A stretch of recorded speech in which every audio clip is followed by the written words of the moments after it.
someone reminded me the other day or the other week that it's still the youngest player to score 100 in a World Cup, which even took me by surprise, because you've seen the amount of players that have come through in the last 10 years, and you'd think, geez, he's going to do it, Coley, Smith, whoever, and it's somehow still standing. Now, I hope it doesn't last too long, because they're supposed to be broken, but that was a nice one to still have.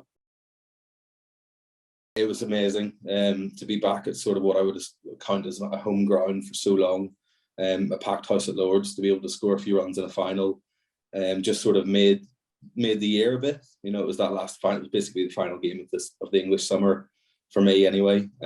Loved getting out there. It was probably the first time I played in front of a full house at Lords. That made it even extra special. And you never know if you're going to perform on the final, so it was nice to get a few runs, and then of course the contribution to actually winning it in the end. So I was delighted with how that day went. Is he out? He's gone big. No, he's not. It's at the ground. Brings up the 50. I think that first boundary is always key. It always has been, certainly from my point of view.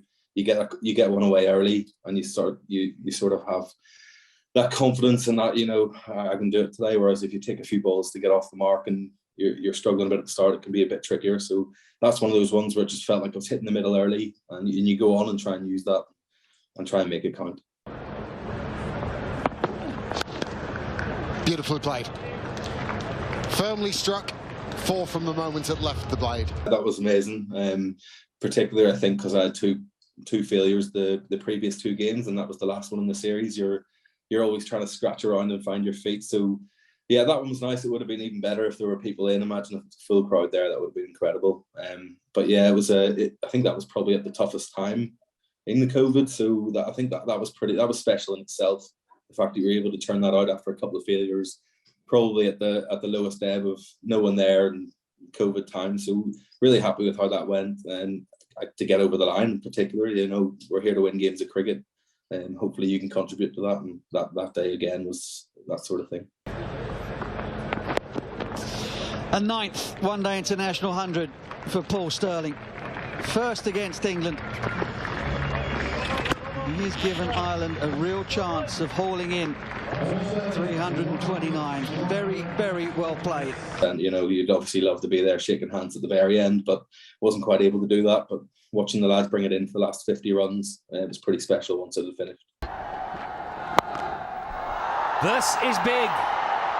It's high, it's handsome. It's in the stands. 2011 World Cup. It was the last game of the competition again. Probably hadn't scored as many runs as I was liked as I think maybe an 18-year-old or 20-year-old maybe, sorry. I managed to get 100 in the last game at Kolkata against Holland. World Cup 100, I think, has to go in your top 3 at some point. So delighted with that one as well. 9. Turn it away for the single.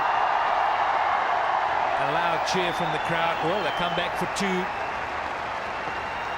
And a great innings. Well played. Chasing down a big score. He's done exactly what's required of him. Someone reminded me the other day or the other week that it's still the youngest player to score 100 in a World Cup, which even took me by surprise, because you've seen the amount of players that have come through in the last 10 years, and you'd think, geez, he's going to do it, Coley, Smith, whoever, and it's somehow still standing. Now, I hope it doesn't last too long, because they're supposed to be broken, but that was a nice one to still have.